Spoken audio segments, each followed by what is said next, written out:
바울이 골로새 교회 성도들을 향한 마음을 우리는 지난 시간에 잘 느껴볼 수 있었습니다. 바울이 직접 세운 교회는 아니지만 골로새 교회 성도들을 그리스도 안에서 신실한 형제들이다 이렇게 부르면서 그들을 생각할 때마다 또 그들을 위해서 기도할 때마다 하나님께 감사한다라고 했습니다. 여러분, 지난 시간에도 말씀을 드렸지만 바울이 골로새 교회 생각하면서 한 번, 두 번 기도하고 난 다음에 내가 너희를 생각할 때마다, 내가 너희를 위해서 기도할 때마다 이런 말을 쓰지는 않을 것 아니겠습니까? 오늘 9절 말씀에서도 이렇게 말씀하고 있습니다. 우리도 바울과 디모데 이런 일행들을 말합니다. 우리도 듣던 날부터, 골로새 교회의 소식을 듣던 그날부터 너희를 위하여 기도하기를 그치지 아니했다. 쉬지 않고 기도했다라고 하는 이야기입니다. 기도를 많이 하는 사람들은 기도할수록 하면 할수록 더 많은 기도해야 될 내용들이 떠올라요. 여러분, 왜 우리 사람들과의 관계도 그렇지 않습니까? 아무리 일가 친척도 자주 안 만나면은 오랜만에 만나가지고 반갑다 해놓고 난 다음에 할 말이 없더라고요. 서로 간에 그동안에 이 공감했던 부분이 이렇게 적으니까 할 말이 없어요.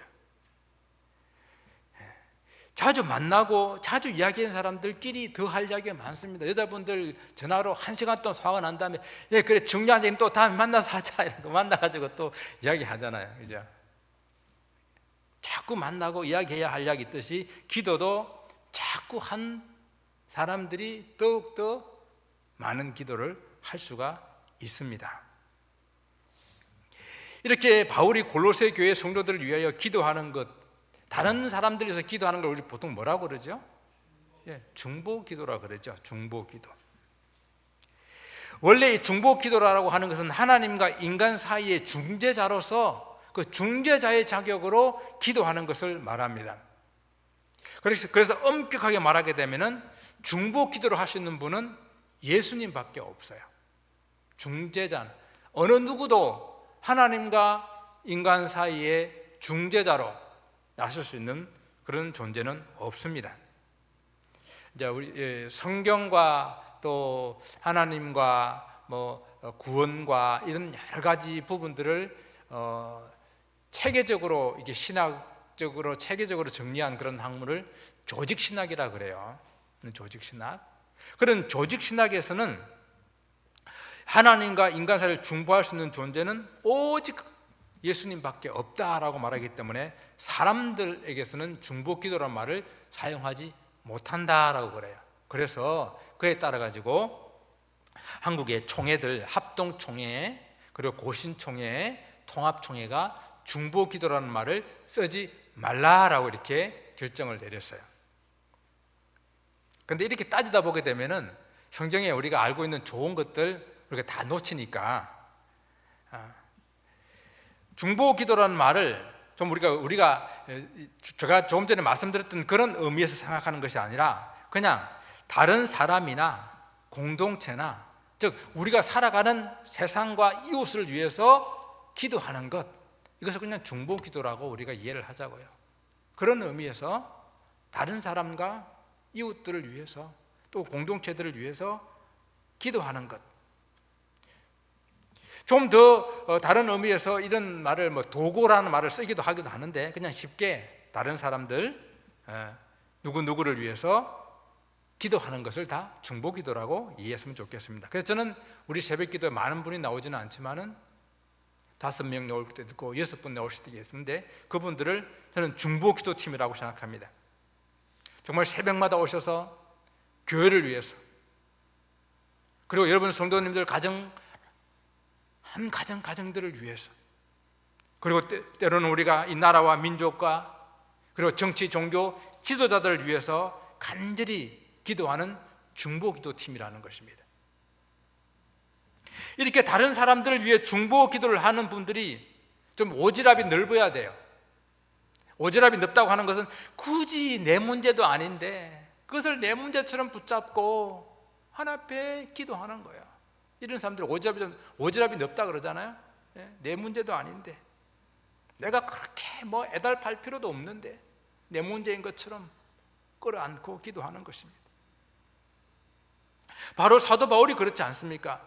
자기가 세운 교회도 아닌데 그 골로새 교회 성도들을 위해서 기도하는데 그 기도를 끝이지 않고 계속해서 기도하여 부르짖는다라고 하는 것입니다. 그럼 도대체 사도 바울은 골로새 교회 성도들을 위해서 무슨 기도를 하고 있는지 오늘 우리가 살펴볼 그런 내용입니다. 그는 첫 번째, 하나님의 뜻을 아는 성도들이 되었으면 좋겠습니다 라고 기도하고 있어요. 여기서 하나님의 뜻이라고 하는 것은 인생들을 향한 하나님의 그 기대와 목적, 이것을 우리는 하나님의 뜻이라고 말할 수 있습니다. 쉽게 말하면 나를 향한 하나님의 기대와 목적이 무엇인가, 그것이 하나님의 뜻인데 그 뜻을 알면 얼마나 좋겠어요. 우리가 하나님을 믿는다라고 말하고 또 하나님 우리 인생의 주인이라고 말하고 그렇게 말한다고 한다면 그분의 뜻을 아는 것 얼마나 중요하겠습니까? 우리가 가족 간에서도 서로 사랑하고 한 가족이라고 하는 것은 서로 아는 거거든요. 서로 계획이 뭔지, 서로 생각들이 뭔지, 뭘 할 건지 서로 알고 이렇게 있는 지내는 것이 가족 아니겠습니까? 그런데 나가면 그냥 나가나 보다, 들어오면 그냥 들어오나 보다, 뭐 했는지 아무런 관심이 없으면 그걸 어떻게 가족이라고 하겠어요? 마찬가지로 우리가 하나님을 사랑한다고 한다면, 그분이 나의 주인이라고 한다면, 그분이 나를 향한 기대와 나를 향한 목적과 계획이 무엇일까 아는 것 너무도 중요하거든요. 그래서 하나님의 뜻을 알려고 할 때는 그러면 우리는 어떻게 해야 할까요? 오늘 바울이 기도하는 행위 그 자체, 바울이 기도하고 있으니까 골로새 성도들이 저절로 하나님의 뜻을 알겠다 이런 것이 아니라, 바울의 기도 내용을 보게 되게 되면은 모든 신령한 지혜와 총명의 하나님의 뜻을 아는 것으로 채우게 해달라고 기도를 하고 있어요. 본문의 말씀들이 조금 이렇게 골로새서는 어려운 그러한 그 단어들이 좀 많이 있어요. 신령한 지혜와 총명, 이것이 무엇이냐라고 생각하게 될 때에 골로새 교회에도 이단 사상들이 막 들어왔습니다. 그래서 사도 바울은 일부러 이 말을 쓰고 있는 거예요. 왜냐하면 그 이단 중에서 영지주의를 제가 많이 말씀드렸죠. 영지주의자들, 이 영지주의자들은 신비한 이 지혜가 인간 그 내면적이고 어떤 직관적인 그런 깨달음을 위해서 가진 이 지혜가 있어야 구원을 받는다라고 이렇게 주장을 했던 사람들이거든요. 그래서 이 신비한 지혜를 얻기 위해서는 그들은 아주 초자연적인 그런 경험을 해야 되고, 또 그들의 그 신비한 그 의식들을 통해 가지고 이런 지혜를 얻을 수 있다, 이렇게 주장하는 사람들이에요. 그러나 바울은 그게 아니라는 겁니다. 우리가 말하는 이 신령한 지혜와 총명은 인간 스스로 뭐 깨달을 수 있는 거나 어떤 신비한 체험을 통해서 알 수 있는 것이 아니라 하나님의 영인 성령께서 도와주실 때에, 그분의 도우심으로 우리가 하나님 말씀을 읽게 될 때에 그때 깨달아지는 이해, 그때 깨달아지는 확신, 그리고 그때 깨달아지는 그런 말씀을 가지고 우리가 삶을 살아가게 될 때에 얻게 되는 통찰력, 그런 것이 신령한 지혜와 총명이다라고 말하고 있습니다. 쉽게 말하면 이런 말입니다. 우리가 성경을 읽을 때에 우리 성령이 도우심을 구하잖아요. 하나님, 내가 오늘 성경 말씀을 읽는데 잘 깨달을 수 있도록 도와주세요라고 기도하며 성경을 읽을 때에, 그때 성령께서 우리 마음속에 하나님 말씀을 이해할 수 있도록, 깨달을 수 있도록 지혜를 주시는 그 지혜를 말하는 거예요. 그런 지혜를 가지고 살아가게 될 때에 하나님께서 주시는 그런 통찰력, 그런 것을 신령한 지혜와 총명이라 그러는데, 쉽게 말하면 그냥 영적 지혜와 총명, 신령하다고 말하니까 좀 더 우리가 좀 이상한 쪽을 자꾸만 생각하는 거예요. 그런 것이 아니라 성령을 통해서 깨닫게 되는 지혜와 총명, 이런 뜻입니다. 그러니까 사도 바울이 기도하는 것은요, 골로새 교회 성도들이 하나님 말씀을 읽을 때에 성령께서 함께 하셔서 그들에게 지혜와 총명이 가득 넘치게 좀 해주십시오. 그래서 하나님이 어떤 분이신지 그들이 좀 알 수 있도록 해달라고 그렇게 기도하고 있는 거예요. 여기서 그 지혜와 총명으로 가득 채운다라고 했는데, 채운다는 그런 의미도 충분하다, 완전하게 한다라는 그런 뜻을 가지고 있는데, 좀 더 원어에는 좀 더 강한 뜻을 가지고 있어요. 흘러 넘치게 해달라는 것. 충분하다고 하는 것은 어떤 컵에 물이 목에 가득가득 차는 걸 충분하다 그런 것이 아니라 그 물을 목을 넘어서서 흘러 넘치는 것을 성경에서 말하는 충분이다, 충만이다라고 이렇게 표현을 해요. 성도들이 하나님 뜻을 알기 위해서 하나님의 말씀을 읽는 것은 마치 어떤 기술자가 전문적인 그런 지식을 갖기 위해서 열심히 공부하고 연구하는 그런 것과 사실은 같아요. 그래서 저는 이렇게 생각합니다. 우리 성도들은 다른 걸 몰라도 성경의 전문가가 돼야 돼요. 그래서 우리 교회는 성경 공부를 시작부터 지금까지 열심히 하고 있습니다. 그렇다고 제가 여러분들이 다 신학자처럼 그렇게 되라는 이야기는 절대 아니에요. 그만큼 성경을 많이 읽고 또 많이 알고, 그래서 하나님이 우리를 향하신 기대와 그 뜻이 무엇인지, 목적이 무엇인지 깨달아 알아야 된다는 그런 말씀입니다. 미국의 어떤 사업가 한 분이 종이 제지업을 하는 그런 사람이었는데 어느 날 그 종이를 접는 큰 대형 기계가 고장이 났어요. 그래서 기술자를 불렀습니다. 그 기술자가 와가지고 이렇게 한 기계를 한 5분 정도 이렇게 보더니 고친 거예요. 그러고 난 다음에 청구서를 냈는데 5분 일했는데 1,000불을 청구를 했어요.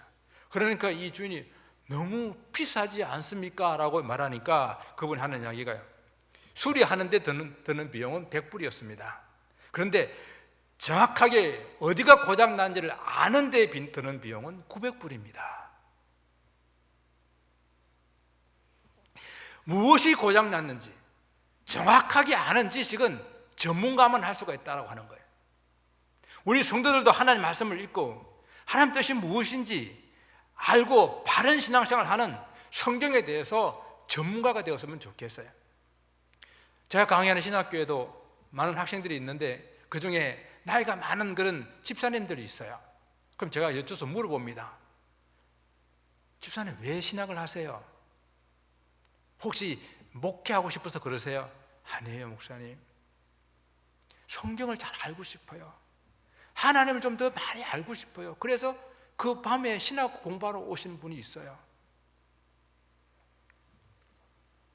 저는 우리 성도님들이 하나님 말씀에 전문가가 되기를 좋겠습니다. 이 귀한 일을, 이 성경 살아있는 말씀을 우리가 잘 알지 않으면 누가 잘 알면 좋겠어요? 그러면 우리가 전문가가 안 되면 누가 전문가가 되면 좋겠습니까? 하나님 말씀을 부인하는 불신자들이 이 말씀의 전문가가 되면 좋겠어요? 아니면은 이 기독교를 어떻게 하든지 말살하고 교회가 문을 닫기를 바라는 사회주의 공산주의자들이 이 하나님 말씀의 전문가가 됐으면 좋겠습니까? 누가 전문가가 되었으면 좋겠어요? 우리가 하나님 말씀으로 우리가 생명을 얻는다는 우리가 이 말씀의 전문가가 되었으면 좋지 않겠습니까? 바울이 그렇게 이단에 휘둘리는 그런 교회가 되지 않기 원해서 사도 바울은 골로새 교회 성도들에게 하나님께서 그들이 말씀을 읽을 때에 신령한 영적인 지혜와 총명을 충만하게 넘치도록 주셔서 하나님 뜻을 잘 아는 성도들이 되게 해달라고 기도하고 있는 거예요. 그게 첫 번째 기도예요. 두 번째 기도는요, 주께 합당한 성도들이 되게 해달라고 기도하고 있습니다. 지혜와 총명으로 하나님 뜻을 아는 것만큼이나 중요한 것이 뭔가 하면 그 말씀대로 행하는 거예요.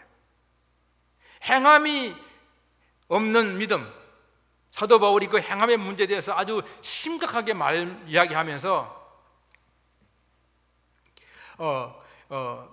구원을 믿음으로 구원을 얻느냐 행함으로 구원을 얻느냐라는 문제를 다루는, 그때 말하는 그런 행함을 말하는 것이 아니라 여기서는 사도 바울이 믿는다고 한다면 그 믿음에 관련해서 우리가 행하는 사람이 되어야 된다는 것을 강조하기 위함이에요.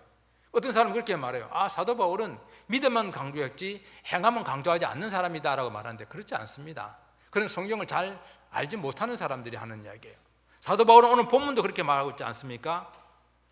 바울이 두 번째로 이 중보 기도를 하고 있는 것이 주께 합당하게 행하여 범사에 하나님을 기쁘시게 하는 삶을 살아가는 것, 그것이 사도 바울이 골로새 교회 성도들을 향해서 바라고 간절히 기도하는 그런 내용 아닙니까? 믿는 만큼이나 아는 것만큼이나 중요한 것이 행함에 있다라고 하는 것입니다. 사도 바울이 행함을 말하게 될 때에 주께 합당하게 행하는 것이 중요하다라고 말합니다. 주께 합당하게 한다는 것은 주님의 뜻에 합당하게, 또 쉽게 말하면 성경에 합당하게, 그렇게 우리가 신앙생활 하는 것, 그것이 주님을 참된 주님을 기쁘시게 하는 그런 일입니다. 여러분, 우리가 행하되 있잖아요. 어떤 기준이 있어야 되잖아요. 우리가 이 땅을 살아갈 때 여러 가지 법이 있어서 그 법을 따라 기준으로 살고 삼고 살아가고 있지 않습니까? 우리 성도들에게서의 기준은 성경입니다. 하나님 말씀입니다. 이것이 하나님을 기쁘시게 하는 그러한 일입니다. 우리가 성도들의 제일 되는 목적이 무엇이냐라고 물어보았을 때 하나님을 기쁘시게 하고 그를 영화롭게 하는 것이라고 말하고 우리는 그렇게 답을 합니다. 그렇게 하나님을 기쁘시게 하는 그 일은요, 성경에 합당하게, 우리 주님께 합당하게, 하나님께 합당하게 그렇게 행하는 것입니다. 우리가 이 땅의 정치를 말할 때도 무정부보다도 독재가 낫다는 말이 있어요. 비록 사람이 좀 악하기는 하지만은, 사람이 부족하기는 하지만은, 왕이 없이 무정부 상태로 되는 것보다는, 무정부 상태, 성경에서는 이렇게 말했죠. 다 자기 소견에 옳은 대로 행하는 그런 사회보다는 차라리 왕이 있는 것이 낫기 때문에 하나님께서는 이스라엘 왕을 주셨습니다. 그러나 그 왕을 주실 때는 왕이 주신 그런 모든 권세, 그런 권력을 백성들을 위해서 행해야 되고, 그리고 하나님의 뜻을 위하여 사용해야 되는데, 그렇지 못할 때는 반드시 그 왕에게는 책임을 물을 것이다 라고 하는 것이 하나님의 말씀이에요. 우리도 마찬가지입니다. 하나님께서 성도들에게 이 죄에서부터 자유함을 얻게 하시고 하나님의 자녀요, 하나님의 시민권을 가진 그런 권세와 권리를 주셨는데, 그런 주신 하나님의 자유로 방종하게 행하며 자기 배를 위하고 욕심을 부리면 그 책임을 반드시 우리에게 물으시겠다라고 하는 것입니다. 여러분, 하나님 뜻대로 하나님을 기쁘시게 하기 위해서는 하나님 앞에 합당하게 살아내야 돼요. 성경 말씀에 합당하게 우리는 살아가는 그런 성도들이 되어야 할 것입니다. 바울은 골로새 성도들을 위해서 이같이 중보 기도하면서 정말 보다 실제적이고 구체적인 그런 기도 제목을 붙이고 있는데, 세 가지가 있습니다. 기도를 할 때 여러분 있잖아요, 좀 더 구체적으로 할 필요가 있어요. 그냥 이렇게 좀 두루뭉실하게 기도하면은 진짜 기도할 내용이 없어요. 5분 기도하기도 어려울걸요. 기도를 정말 깊이 하고 오래 하고 또 기도를 이렇게 정말 제대로 하려고 하면은 여러분 좀 구체적으로, 그래서 기도할 내용도 한번 적어 보시고 기도 제목을 적어 놓으시고 그렇게 기도하는 것이 좋습니다. 침대에 누워서 평생을 보내는 어떤 한 경건한 여인이 있었어요. 사람들이 다 그 여인을 바라보고 경건한 부인이다, 그렇게 다들 말을 했습니다. 그래서 어떤 사람이 보면서 평생 그냥 침대에 누워 있는데 뭐 저 여인이 이렇게 경건하다고 사람들이 말할까라고 생각하고 있는데요, 그 여인이 한 200장 정도 되는 그런 사진이 있는 앨범을 꺼내가지고 보여주면서, 저는 비록 침대에서 일어나지는 못하지만 누워서 그 침대에 그 앨범 있는 사진 한 장 한 장을 보면서 이분들을 위해서 늘 기도합니다.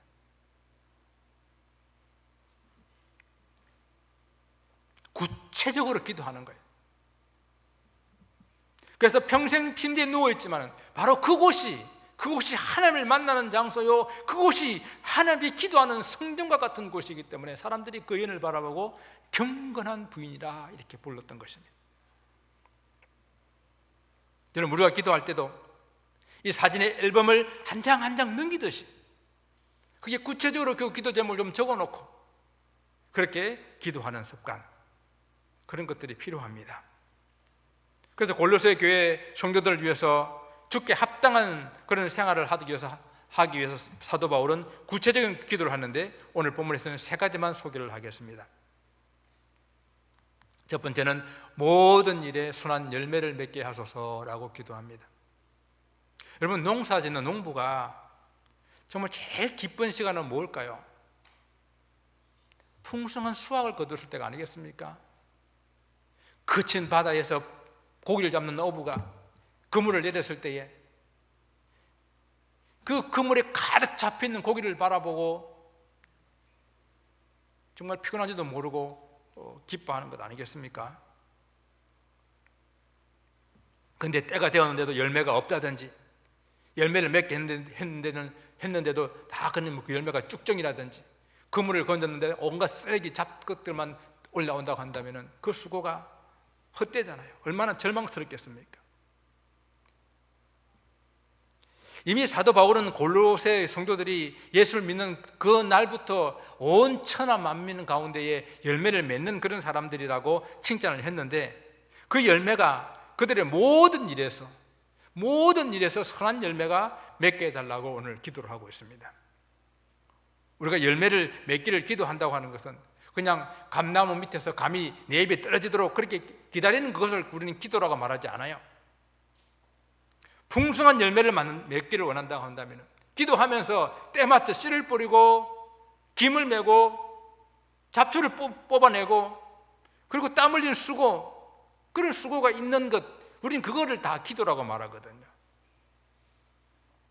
그래서 모든 선한 일에 선한 열매를 맺기를 원한다고 그랬는데, 여기서 모든 일이라고 하는 것은 정말 성도들의 여러분 삶의 모든 일, 전체적인 삶의 열매를 맺기를 원한다라는 그런 뜻입니다. 이 전체적인 이 모든 일 안에는 여러분들이 지금 오늘 주일날 교회에 와서 성도들 간의 이런 모든 관계와 또한 섬김과 봉사는 물론이고, 여러분들이 가정에 돌아가서 가족 간의 그런 관계들도, 그런 직장이나 사업장에서 그런 모든 사람들과의 또 모든 일의 그런 관계에서도 선한 열매를 맺어야 한다는 그런 뜻입니다. 심지어는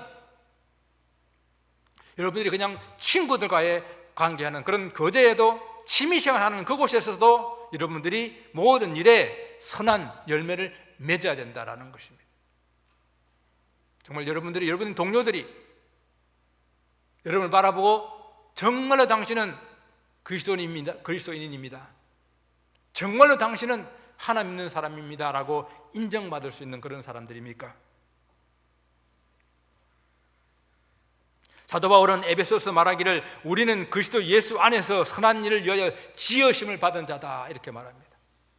예수 그리스도 안에서 이 선한 일을 위해서 지음을 받은 자들, 우리가 모든 일에 선한 열매를 맺는 것이 얼마나 중요한지 또한 우리 주님께서도 말씀하셨는데, 이같이 너희 빛을 사람 앞에 비치게 하여 그들로 너희 착한 행실을 보고 하늘에 계신 너희 아버지께 영광을 돌리게 하라라고 말씀하고 있어요.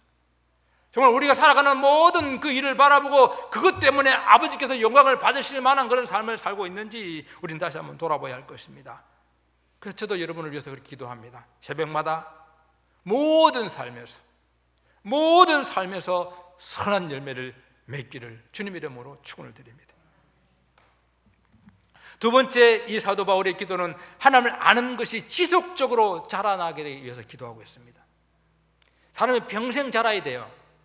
물론 외적인 키는 어느 정도 자라면 멈추죠. 만약에 외적인 이 키도 멈추지 않고 계속 자라면 큰일이죠. 집도 얼마나 커야 되며 옷도 얼마나 커야 되며, 우리 외적인 자라면 어느 정도 자라면 멈춥니다. 또 연세가 더 들면 사실 좀 줄어들더라고요, 사람이. 그렇죠? 그런데 우리의 내적 성장, 우리 영적 성장은 결코 멈추지 않습니다. 그래서 이 내적 성장, 영적 성장을 우리는 성숙이라고 불러요. 그리스도인이 되고 나면은 이 내적, 영적 성장이 계속 이루어져서 좀 성숙한 그리스도인들이 되어야 돼요. 하나님을 아는 지식에 있어서 그 자라가면 우리가 주님 앞에 서는 그날까지 계속해서 자라가야 됩니다. 우리가 주께 합당하게 행할 때에 하나님께서 점점 더 깊이 하나님을 알아가야 되는데, 그래서 구약의 호세아 선지자는 우리가 여호와를 알자, 힘써 여호와를 알자, 힘써 여호와를 알자. 여호와를 아는 것이 결코 만족감이 없기 때문에 계속해서 여호와를 알아가는 그런 삶을 살아야 됩니다. 오늘날 우리는 하나님께서 바로 여러분들을 향한, 여러분을 가장 사랑하며 또 하나님을 가장 잘 나타낼 수 있는 그러한 분으로 독생자 예수 그리스도를 우리에게 주셨는데, 그분을 깊이 알면 알수록 우리는 하나님의 뜻을 깨달아 알 수 있기 때문에, 그래서 사도 베드로는 이렇게 말합니다. 오직 우리 주 구주 예수 그리스도의 은혜와 그를 아는 지식에서 자라가라. 예수님을 깊이 알면은 우리 주님, 우리 하나님을 알 수 있기 때문에 예수님을 깊이 아는 그곳을 자라가라라고 이렇게 우리에게 권면하고 있죠. 내적 성장이 지속적으로 이루어지는 그런 지속적인 것에는 지속적인 인풋이 있어야 돼요. 살아있는 모든 생명체는 인풋이 없으면 죽지 않습니까? 영적 성장, 내적 성장도 마찬가지로 계속된 인풋, 먹는 것, 하나님의 말씀을 계속 먹는 것이 있어야 돼요. 우리가 배가 고프면 밥을 먹듯이 내 영혼이 굶주리면 허덕이고 있을 때에 하나님 말씀인, 영적인 말씀인, 생명의 말씀인 이 말씀을 먹어야 된다는 이야기입니다. 그것도 꾸준히 지속적으로 하나님의 말씀을 먹을 수 있는, 읽을 수 있는 그런 여러분 구체적인 방법을 여러분 찾아야 돼요. 여러분 어떻게 성경을 읽습니까? 여러분 어떻게 하나님의 말씀을 읽습니까? 어떻게 또한 듣고 있습니까? 여러분 성경 읽기표에 따라 가지고 성경을 계속 읽으시고요. 또 거기다 또 여러분 성경 퀴즈도 이렇게 같이 나가지 않습니까? 계속 답 다루시고 계속 어떻게 하든지 하나님의 말씀을 계속 읽고 자라나가는 데에 쉬지 않고 끊임없이 지속해 나갈 수 있기를 주님의 이름으로 권면을 드립니다. 이제 마지막 세 번째는 하나님 주신 능력으로 강하게 살기를 기도하고 있어요. 우리 보통 성도하게 되면 좀 이렇게 좀 소극적이고 하나님이 죽어서 하나님 나라가는 그런 내세만 바라보는 그런 유약한 모습을 상상할 때가 많아요. 그러나 성경에서 믿음의 사람들은 그런 사람들이 아니었습니다. 진취적이고 용기 있고 새로운 미지의 세계를 개척해 나가는 그런 사람들이 하나님의 사람들이었습니다. 그것들을 볼 때는 좀 유약할 수도 있죠. 그러나 그들의 내면에는 꺾이지 않는 믿음, 어떤 환경에도 어떤 사람들 앞에서도 주저하지 않는 그런 믿음, 흔들리지 않는 그 믿음이 있는 사람들이 바로 성도들이에요. 이것이 가능한 것은 어떻게 가능합니까? 오늘 본문에 이렇게 우리에게 말씀해 주고 있습니다. 하나님 주시는 그 영광의 힘을 따라 모든 능력으로 능하게 하시기 때문에, 하나님이 힘을 주시기 때문에 그것들을 볼 때는 유약하지만 그러나 내면으로는 강하여서 어떤 환경이나 어떤 사람 앞에서도 흔들리지 아니하는 그런 사람이 성도입니다. 그래서 사도 바울도 말하는 거예요. 내게 능력 주신 자에서 내가 모든 것을 할 수 있느니라. 때로는 그가 정말 밥 한 끼 먹을 것도 없는 그런 빈궁한 삶에 처하기도 하고, 때로는 부유한 가운데 처하기도 했지만은 그런 것 때문에 비굴해지지 않고 또 그런 것 때문에 교만해지지 않는, 모든 것에 풍부와 빈궁함에 처할 수 있는 비결을 다 배웠기 때문에 나는 모든 것을 다 할 수 있다, 그렇게 말했던 사도 바울이 아닙니까? 돈이 좀 없어도 비굴해지지 마시고요, 돈이 좀 많다고 해도 우쭐하거나 교만해질 필요가 없다라는 것입니다. 그래서 사도 바울은 이 세 번째 기도는 어떤 환경이나 어떤 사람 앞에서, 어려움 앞에서도 그리스도의 모습을 잃지 않고 하나님 주시는 이 능력으로 강하고 담대하게 살아가라. 이게 성도다, 이게 하나님의 사람이다 라고 말씀하고 있는 것입니다.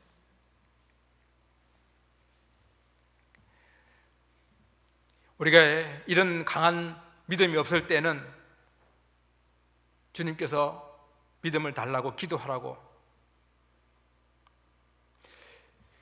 예수님이 제자들과 함께 변화산에 올라갔을 때 그 산 밑에는 귀신 들린 자기 아들을 데리고 온 아버지가 있었습니다.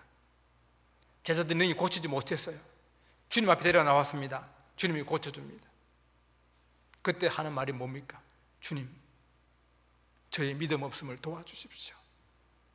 믿음이 없을 때는요, 내 믿음 없음을 좀 앞에 그대로 내려놓고 믿음 없는 그것을 좀 고하면서 주님 믿음 달라고 기도하는 그런 기도가 필요한 거예요. 믿음 없으면서도 있는 것처럼 살아가는 것이 아니라 없을 때는 믿음 없어서 그 없는 믿음 때문에 하나님 앞에 울며 기도하는 그런 모습이 우리에게 필요한 것입니다. 때로는 베드로도요, 그렇게 믿음 좋다는 베드로도 주님을 의심하다가 파도에 빠졌잖아요. 그때 주님 뭐라 그러십니까? 왜 의심하였느냐, 믿음이 적은 자야. 주여 내를 살려달라고 기도할 때 주님께서는 그 베드로의 손을 내미시면서 파도에 빠져가는 베드로를 끄집어 올리시고 배에 올리시는 그런 주님이십니다. 주님 앞에 우리 연약함을 내려놓고 기도할 때에 성령의 능력을 더입어 강한 하나님의 성도가 될 수가 있습니다. 사랑하는 성도 여러분, 이런 중보 기도를 바울만 할 수 있는 것이 아니에요. 저와 여러분도 이렇게 남을 위해서 서로를 위해서 중보 기도를 할 수가 있습니다. 한 사람 한 사람 그를 향한 그런 기도 제목들을 여러분 적어 놓으시고 그 기도를 하나님께 올려드릴 수 있기를 원합니다. 하나님께서 영적인 지혜와 총명을 넘치도록 부어주셔서 하나님을 좀 깊이 깨달아 알 수 있도록 우리 서로를 위해서 기도하십시다. 주께 합당하게 정말 어느 성도님을 위해서 기도하면서 저 성도님이 하나님 말씀에 좀 합당하게 살아갈 수 있게 해달라고 간절한 마음으로 기도하는 그런 기도 제목들이 있을 때에 하나님께서 얼마나 기뻐하시겠습니까? 선한 열매가 좀 맺을 수 있도록 주님을 아는 것에 끊임없이 자라갈 수 있도록 계속해서 이렇게 기도하는 그런 기도가 있기를 원합니다. 믿음이 약한 성도들이 여러분 기억나시거든. 하나님 저 10년 가운데에 강한 믿음을 주셔서 하나님 믿음으로 능히 저 환경을 이겨낼 수 있도록 도와달라고 그렇게 한번 기도하십시다. 다른 사람을 위해서 기도할 때에 그렇게 기도할 때에 여러분 어느 날 내가 그 기도의 제목처럼 되어 있는 것을 여러분 보게 될 것입니다. 여러분들이 다른 사람에서 기도할 때요, 만약 그 기도가 그 사람이 합당하지 아니하면 그 기도가 나에게 이루어집니다.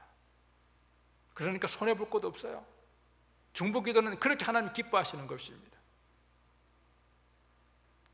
오늘부터 정말 나를 위해서만 기도하는 것이 아니라 다른 사람을 위해서는 기도 제목들을 적어 놓으시고 주 앞에 부르짖게 될 때에 정말 서로가 이 하나님의 은혜에 충만한 그런 우리 복된 교회가 될 수 있기를 주님 이름으로 축원을 드립니다.